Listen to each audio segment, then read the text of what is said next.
I'm Jean Schumacher, founder of the Plant-Based Academy, where I provide help, support, guidance, and resources to switch to a plant-based lifestyle and get your health back. Today, I have the privilege of connecting with Dr. Michael Klaper, a true plant-based legend. He's the author of Vegan Nutrition, Pure and Simple, and has produced numerous videos, webinars, dozens of articles for both scientific journals and popular press. Dr. Klaper is currently on a mission traveling to medical schools around the country to help awaken young health professionals to the key role of their patients' diet and to promote a plant-based nutrition as part of the medical school curriculum to keep moving medicine forward. Dr. Klaper, thank you so much for taking the time to be with us here tonight. Oh, it's an honor, and it's the work that I do. If we can just enlighten anybody and move them 1 inch further down their plant-based journey, yay, mission accomplished. So it's great to be with you and your guests.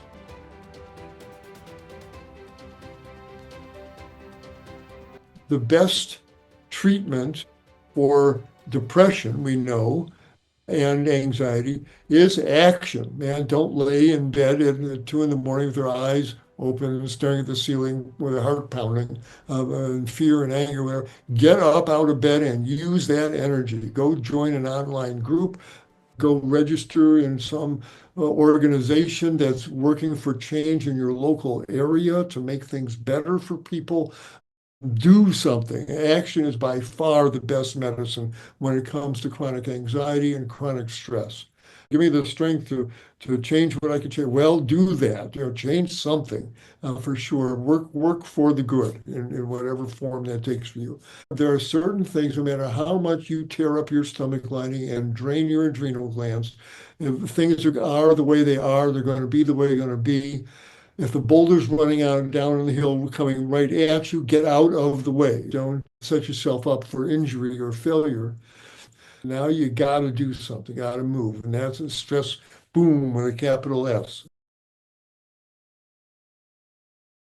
The fable from ancient China of the Chinese farmer and the horse. There was a farmer in ancient China, and he was out in the field. He's feeling very sad and depressed because he's a poor man. He's got a teenage son who loves horses. His son wants a horse more than anything, and his father's too poor to buy him a horse. And he's boo-hoo, I'm a failure as a father. Life is terrible. And he's out in the field, and all of a sudden, what trots out from the woods but this magnificent black stallion, and comes right up to the man and nuzzles the man. And he looks and says, look at this. What a blessing life has sent us. A horse for my son. Life has given us this blessing. And he calls to his son, my son, come and see with the blessing that we've gotten from life. And the boy runs over and sees the horse and he gets all excited. Father says, jump up, take him for a spin. And the teenager jumps up on the horse, takes him for a trot around the pasture. And he's coming around the far end of the pasture. A snake slithers out from a rock and spooks the horse. The horse rears up, throws the lad off.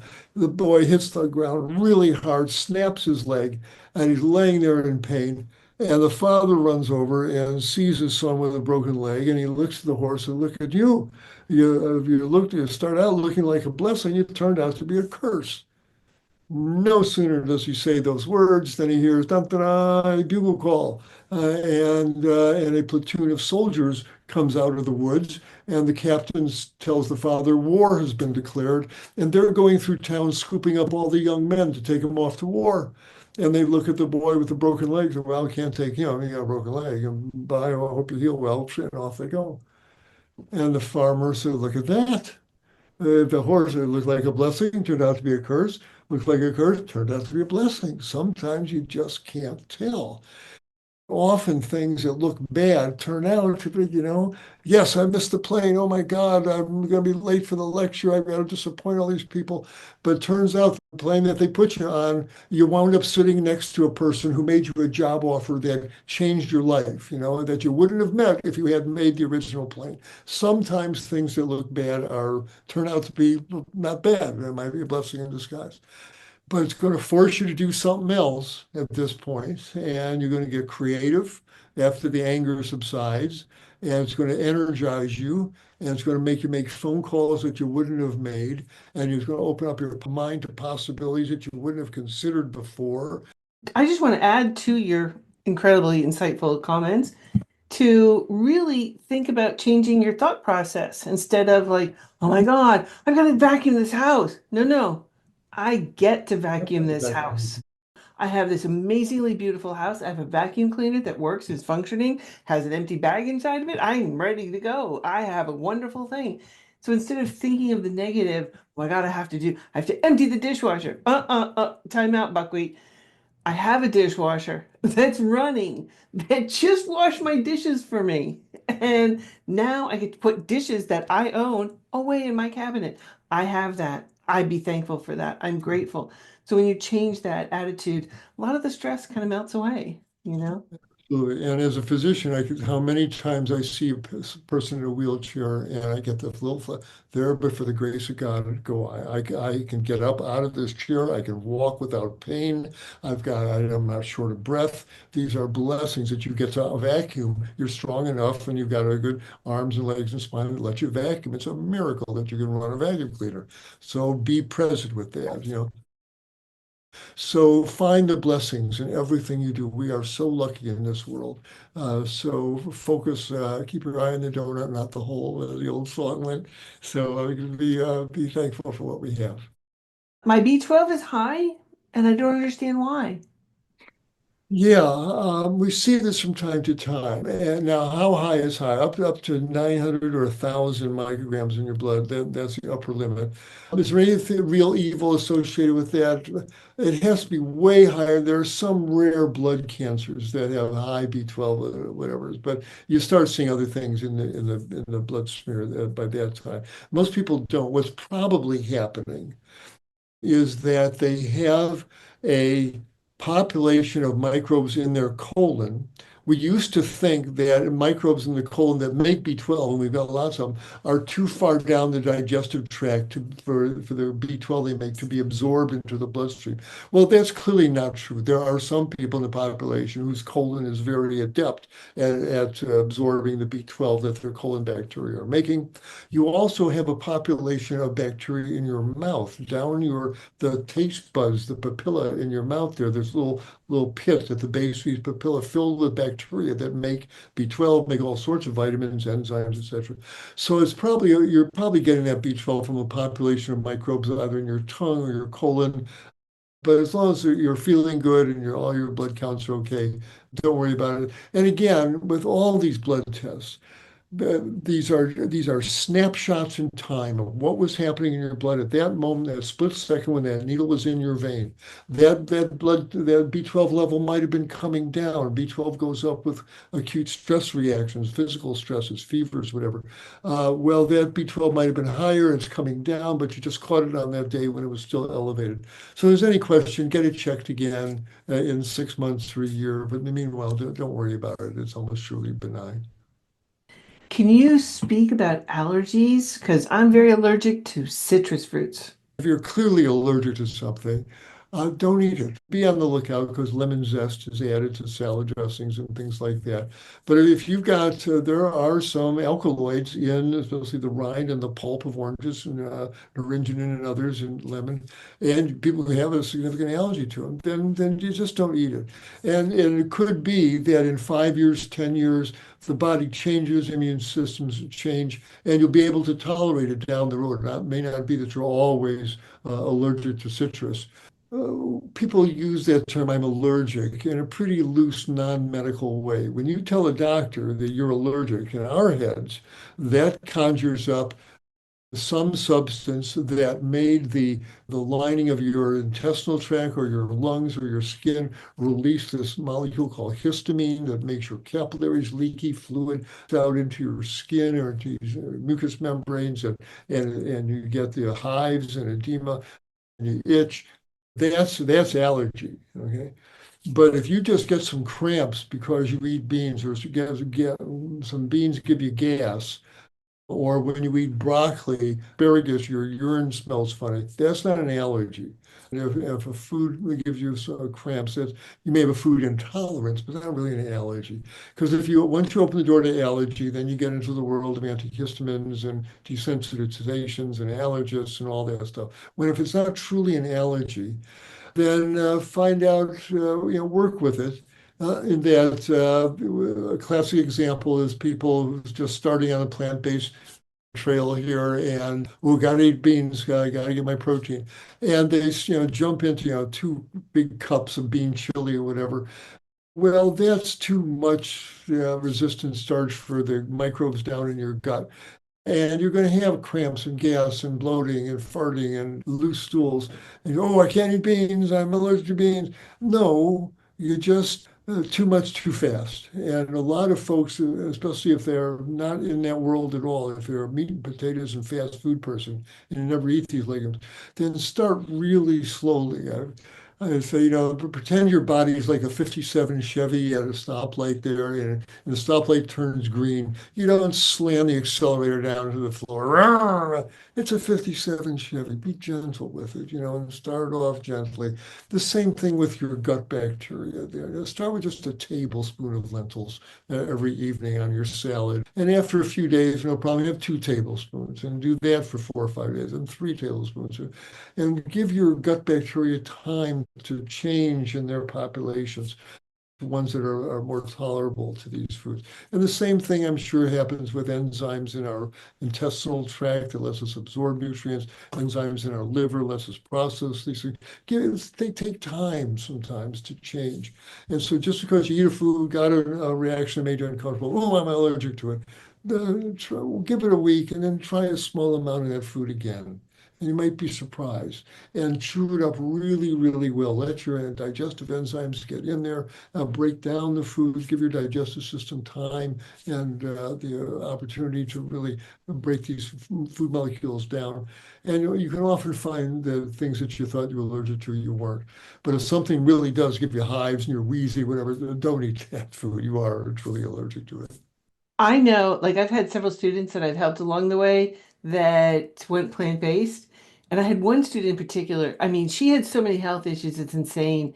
And she literally had about 10 things that she could eat that wouldn't cause her issues. She went plant-based, and for a couple of months, that's all she was, just eating very simple foods.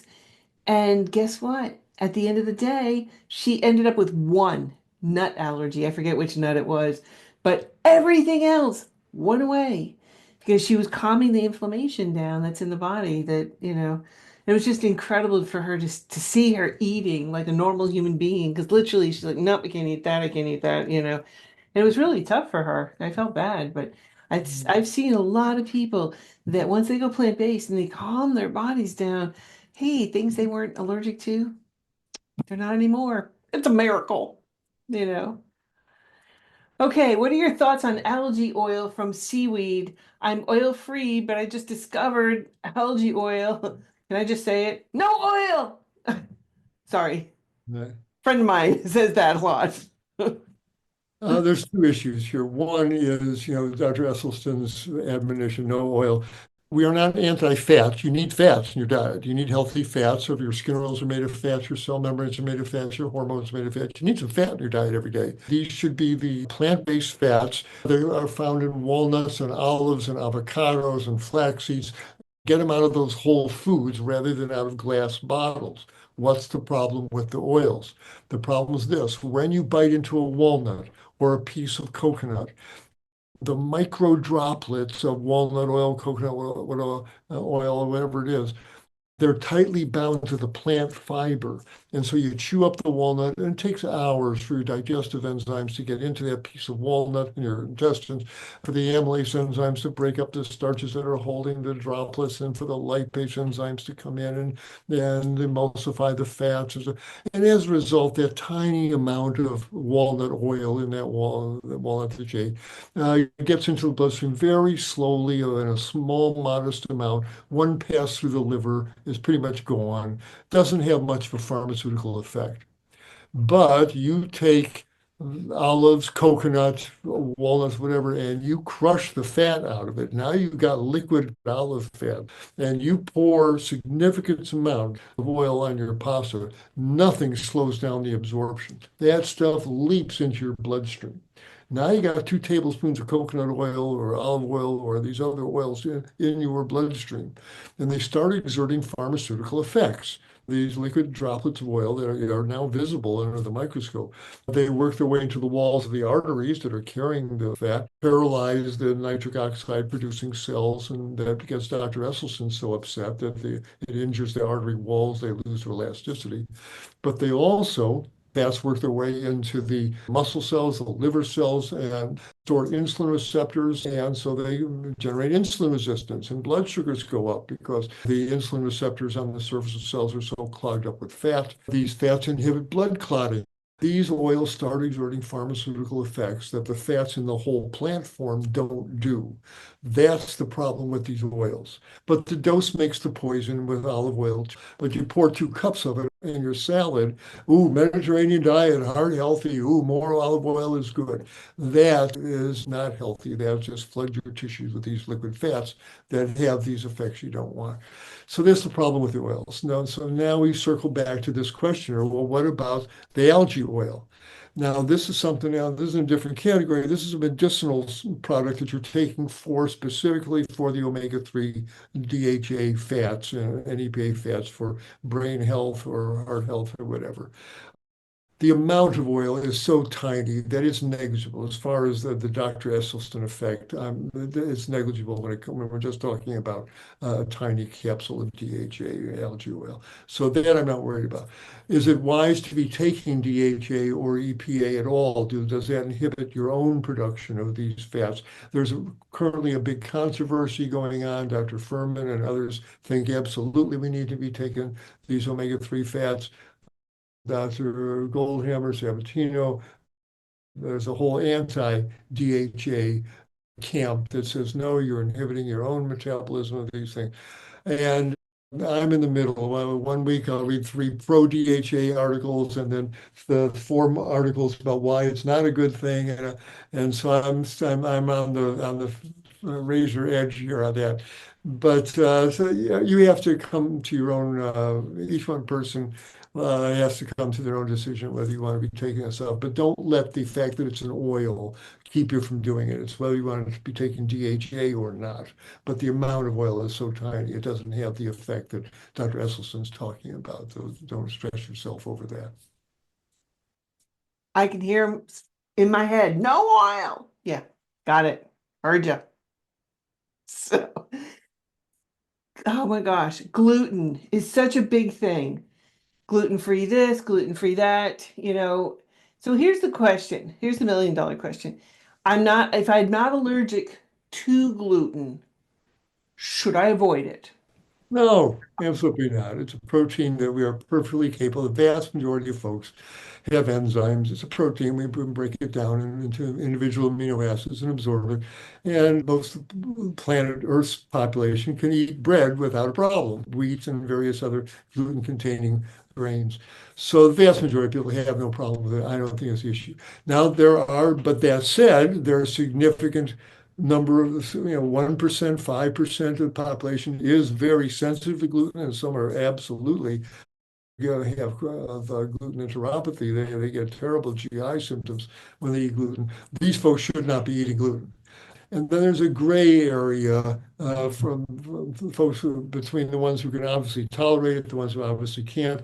The folks who I think when I eat bread, the next morning my joints are a little swollen or my skin's a little broken out. If there's any question, simple, cheap, free test. Yeah, don't eat any gluten for a month. Be scrupulously avoiding it. No bagels, no bread, no pasta, anything with gluten in it. That's things made of wheat, rye, barley, and possibly oats and rice. If they have their form of gluten, it doesn't seem to be as bad, but just avoid all those grains and see how you feel. And for a month or two, go completely gluten-free. And then after, 6, 8 weeks, whatever, have a couple of slices of whole wheat bread or a big plate of wheat pasta and see how you feel the next day. And in fact, don't have a big pot, there's a modest amount of it. After you've been gluten-free for a few months. And if you feel fine the next day and the next 2, 3 days as it works its way through your system, then you don't have a problem with gluten.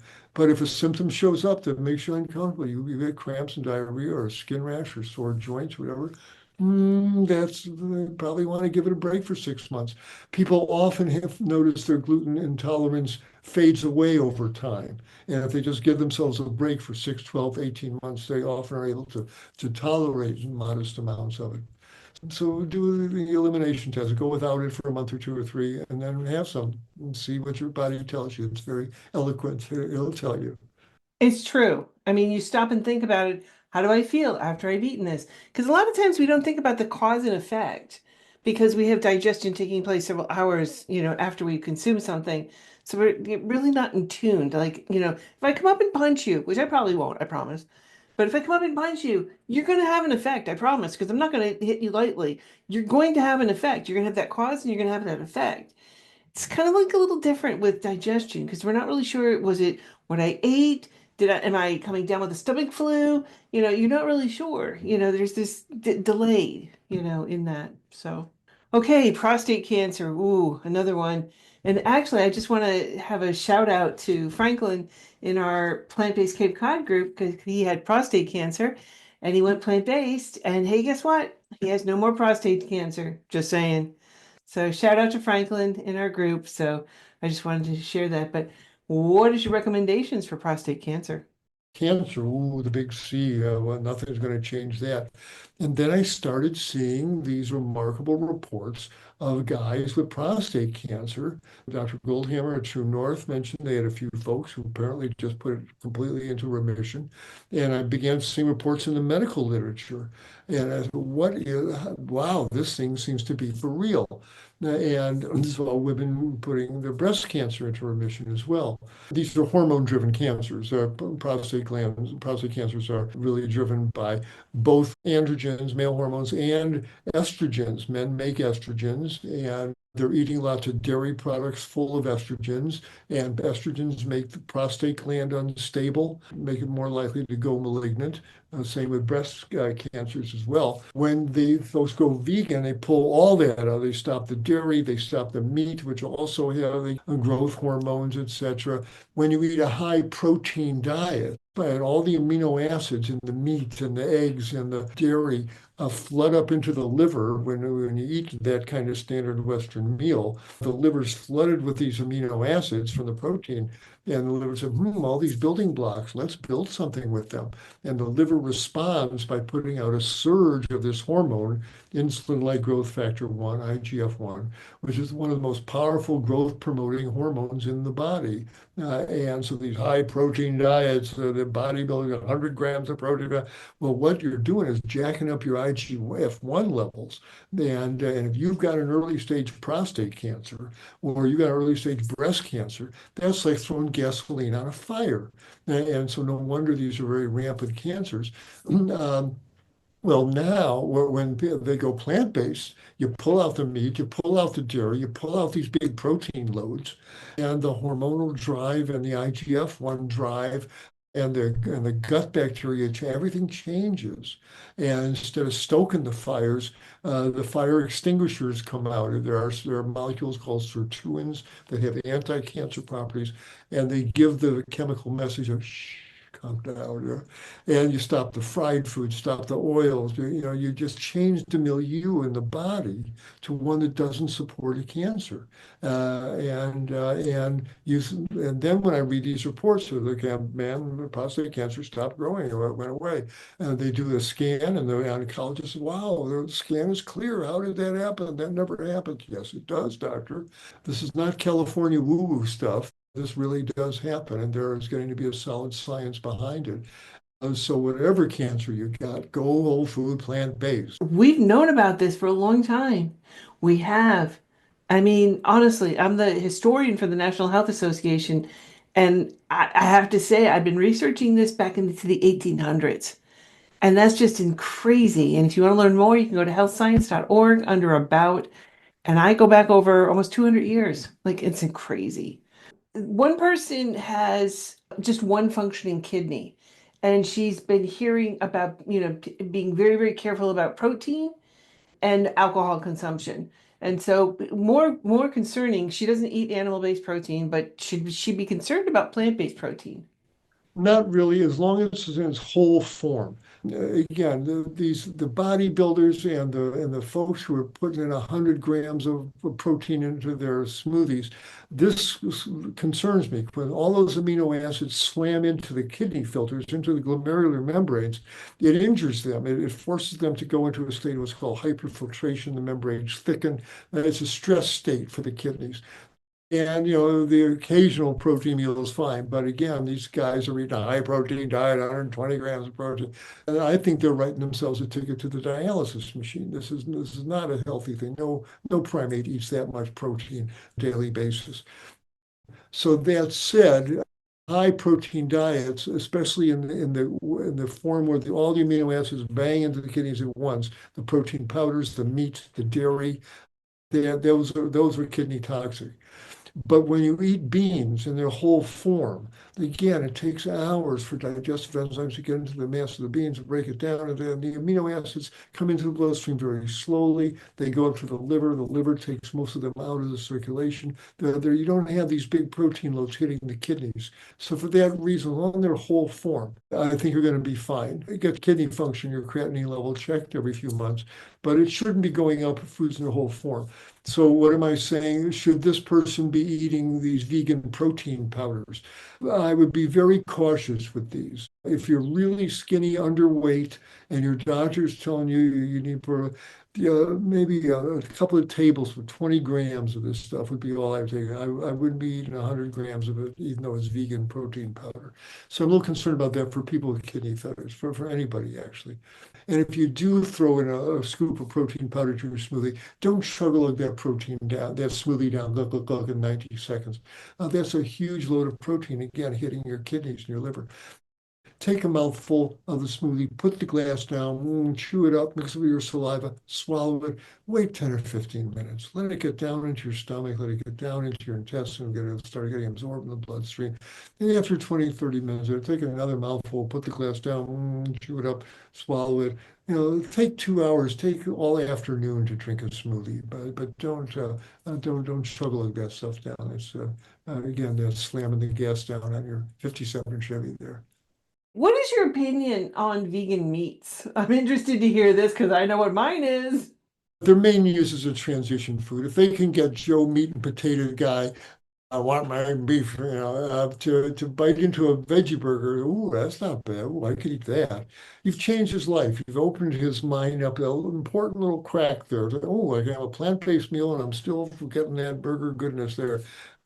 So as a transition food, I think they're fine. If they want to eat an Impossible Burger once or twice a week for a few months, that's fine. But I always tell them these should be in your diet, like with any medication, high blood pressure pills, whatever. We're going to do this for 6 months, 12 months, just to help you get into a healthier state. And then we want to discontinue these.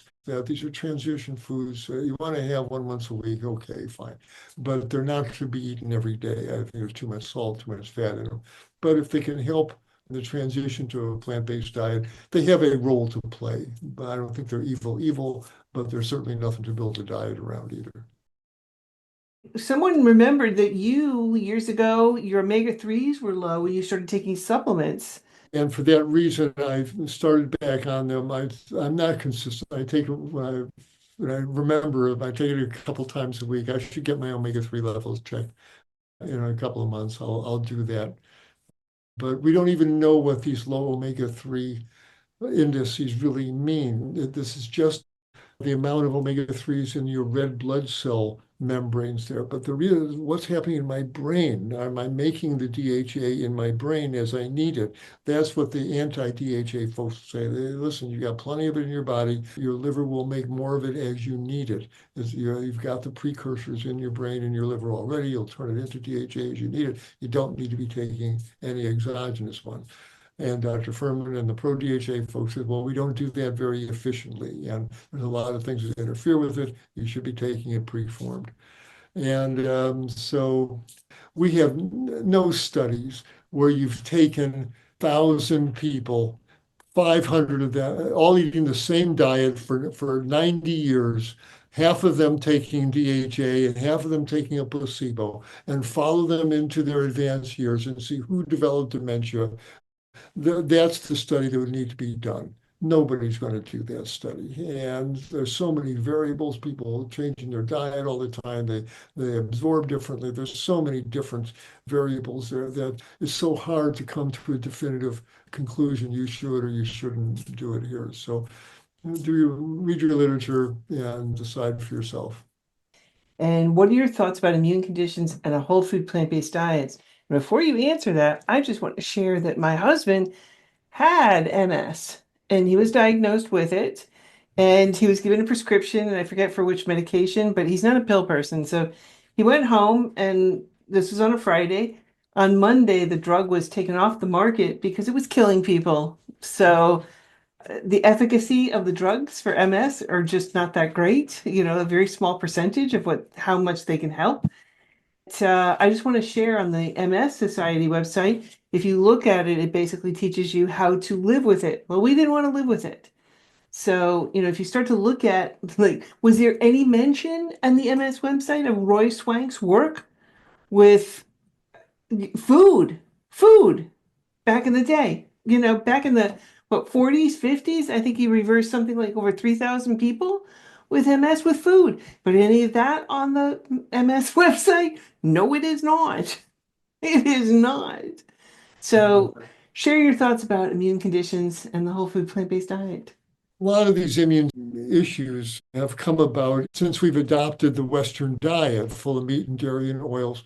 These foods do a lot of things, one of which, though, is that they spawn some really unhealthy bacteria in the gut, including in the small intestine. These bacteria, in turn, put their byproducts, make the gut leakier, make it more permeable to large molecules, food proteins, the bacterial cell walls of the microbes that are breaking down. These things should not be leaking into the bloodstream, but with enough oil and fried foods and sugar and pathogenic bacteria and endotoxin from the meat, all these things make the gut leaky. You start getting diffusion of these molecules into your bloodstream that have no business contacting the immune cells in your bloodstream. And fragments of meat protein and plant proteins as well, but they're far less likely to cause problems, but they can. I think a lot has to do, again, with animal protein. When you bite into a chicken breast, what are you really eating? You're going to be chewing on muscle fibers, nerve fibers, arteries, veins, lymphatic tissue is in that cow's muscle and that chicken's muscle. If any of that's leaking into your bloodstream, now you've got fragments of animal collagen, animal arteries, animal connective tissue leaking out into your bloodstream. Well, these are foreign proteins and they are recognized as such by your immune system, and they, foreign collagen, let's make an antibody against that. And it does.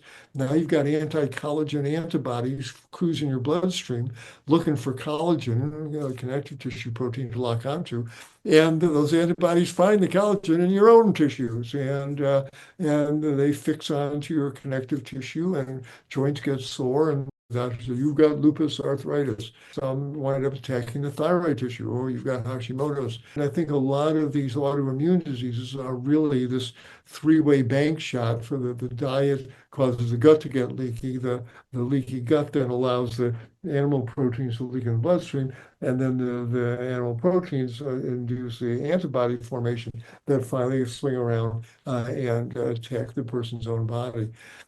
Is this reversible? Yes. You got to fix that gut and change the food stream.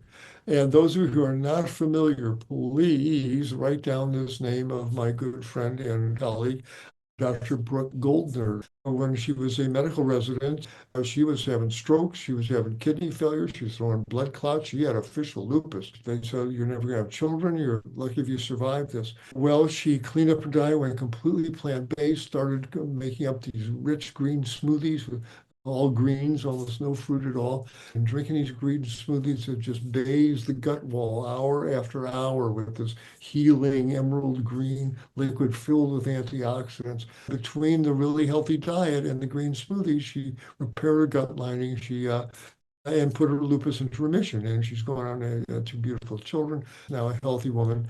She wrote this book called Goodbye Autoimmune Disease. And I urge you to get that book. Go to her website. It's called Goodbye Lupus. And you read her story, see her videos. You'll see how reversible autoimmune diseases are.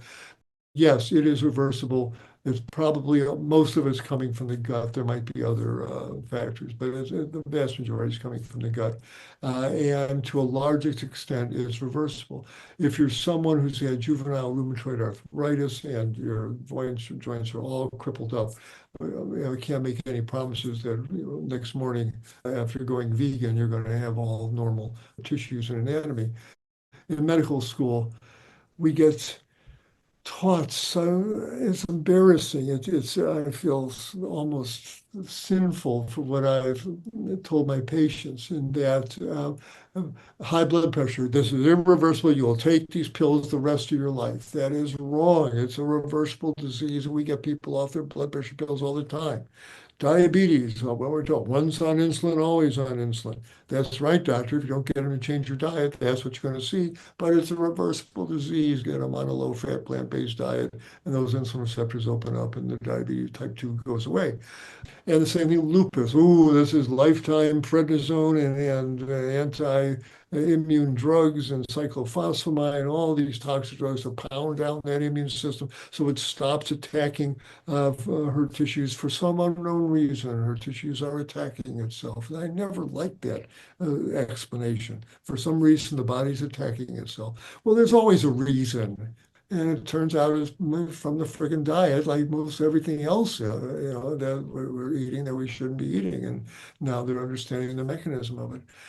I just wanted to share too. I was teaching classes at community colleges, and I did them once every Saturday. And I had this woman who came up. She had rheumatoid arthritis. She had had it since she was 35, and she was now 45. 10 years of intense, intense pain. And she said the medications that she was being given for pain didn't, just made you not care. It didn't help with the pain, it just made you not care.